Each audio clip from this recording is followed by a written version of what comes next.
The first scream hit just after 2:37 a.m. and every tent on Bloodroot Ridge zipped at once. We were four college friends on a spring break hike through the Appalachians. The ridge had gotten its name from the red-veined flowers that carpeted the ravine like spattered paint. We thought it was poetic. Locals said it was cursed. Of course, we just laughed that off. Our first night was calm, just a few coyotes scrying in the distance. But on the second night, the air changed. It felt heavy, charged. You could feel it pressing down on your spine. Then came the scream. It wasn't human, but it wasn't animal either. It was long, drawn out, like a woman caught mid-breath and strangled in the sound. Every tent zipper ripped open because we all heard the same impossible thing. Our names, somehow embedded in that horrible shriek. Did you hear that? Ryan shouted from his tent. It came from downhill, I said, even though it sounded like it was coming from everywhere at once. We should have left right then. But curiosity, that stupid, fatal curiosity, kept us rooted to the spot. We convinced ourselves it had to be an echo, or maybe a night hiker in trouble. So we packed our lights and started following the noise down the slope. Every 15 minutes, the scream came again, the same pitch, the same length, exactly the same, like something was replaying itself. At the bottom of the ridge, we found an old collapsed cabin. The door was missing, the walls half rotted. Ryan lifted a camera to film, but the moment the flash went off, the entire forest went dead silent. Then the scream let loose right behind us. We spun around. There was no one there, just the echo bouncing off the trees. Inside the cabin, we found deep claw marks all along the beams, dug so deep they exposed the wood's pale heart. On one wall, scrawled in soot, were the words "Make IT stop," and underneath that, a chewed-up ranger badge. Something moved in the corner, a soft dragging sound, like someone pulling themselves across the floor. Then the scream came again, except this time it wasn't the same recording. This time it started with my name. I dropped my light. Everyone ran. Halfway up the ridge, I heard another scream, closer, choking. It was Ryan's voice. When I looked back, the fog was thick, white, swirling like breath, and inside it, I could just make out the outline of a woman, open jaw, hollow eyes, skin stretched too thin to hold its shape. She screamed, and Ryan's voice came out, then Ben's, then mine. I woke up in daylight on the ridge, completely alone. Ranger cars were crawling all over the area. They found no Ryan, no Ben, no trace of our tents or gear except for my small audio recorder. They played it back at the station. Every 15 minutes, the exact same sound repeated, a long, broken scream, ending with my own voice saying, "Help me, I'm still on Bloodroot Ridge."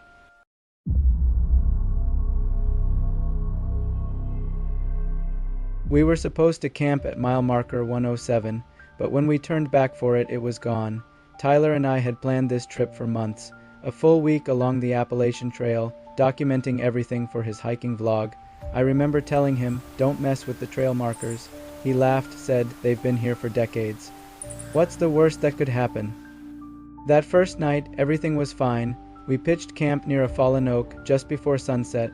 I took a picture of the mile marker white paint, small 107 carved into the wood post just for reference. But when we checked our GPS coordinates later, it listed us at mile 109. We were 2 miles off somehow, even though we hadn't moved an inch. After midnight, the forest turned unnaturally quiet. No crickets, no wind, just our fire crackling and something shifting, slow and heavy, just beyond the light. Sometime after AM, Tyler shook me awake. "Dude," he whispered, "look."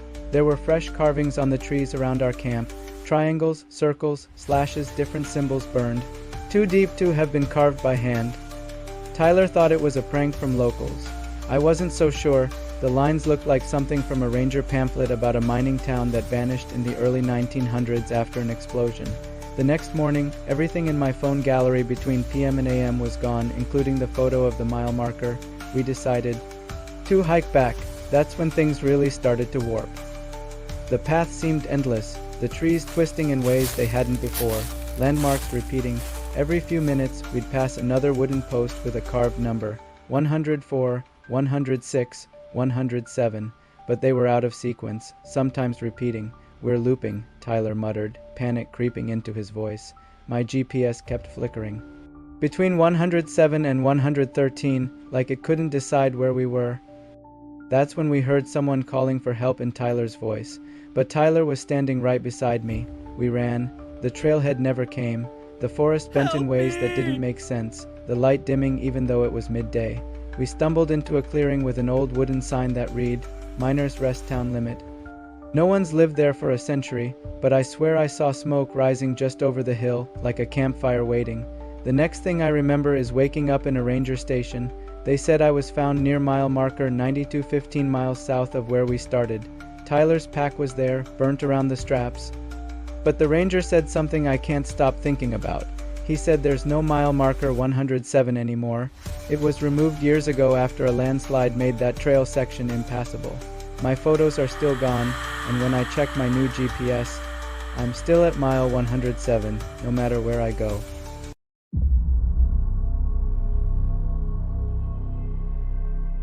The first time I saw the fog, it was distant, a low, ghostly current moving between the Appalachian ridges, too thick to be morning mist. I was halfway through a 5-day solo hike, documenting everything for my small YouTube channel about wilderness survival.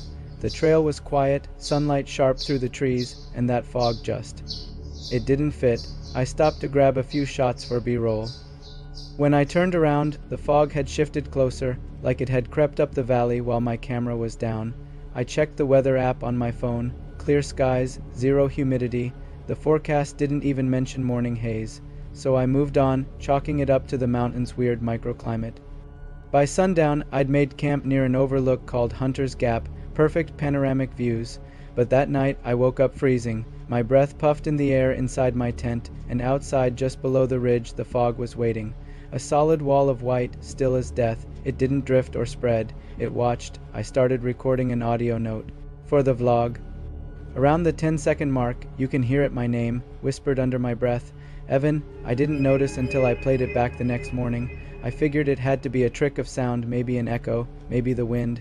Still, I couldn't shake the unease. That day, I packed up early and hiked north. The fog followed. It trailed me like a shadow, always just out of reach, just behind the last turn. Every time I stopped to rest, I'd see it pooling quietly between tree trunks, spreading through the undergrowth like water. When I moved, it moved. By the third day, my compass was spinning and the birds had gone silent. I stopped hearing insects, even my own breathing sounded too loud. I started talking out loud, just to hear something other than my own heart pounding in my ears.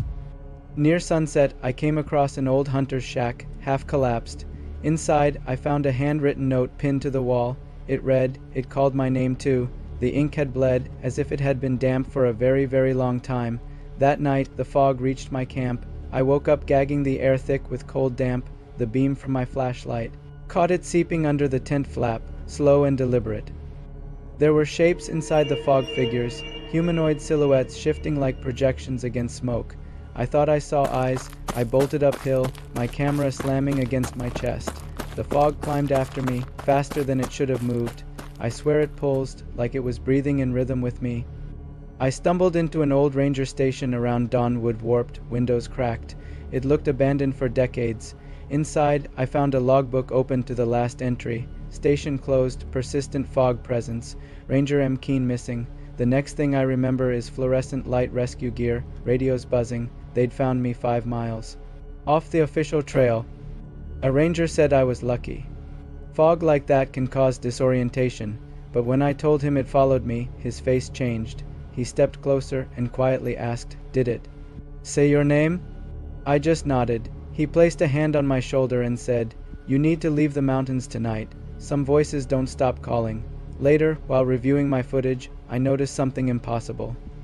Each video clip ends before the fog reaches me, but the last frame of every single one shows what looks like a hand pressing against the lens, skin colorless and blurred. And when I turned off the playback, the audio kept going for another 7 seconds. A whisper, faint but clear this time, not my name. It said, "Turn around, I swear." I heard it again last night from outside my apartment window. And this morning, when I checked the weather app, it just said, "Fog advisory, persistent conditions." For more bone-chilling tales, subscribe and like. For more eerie clips, good night.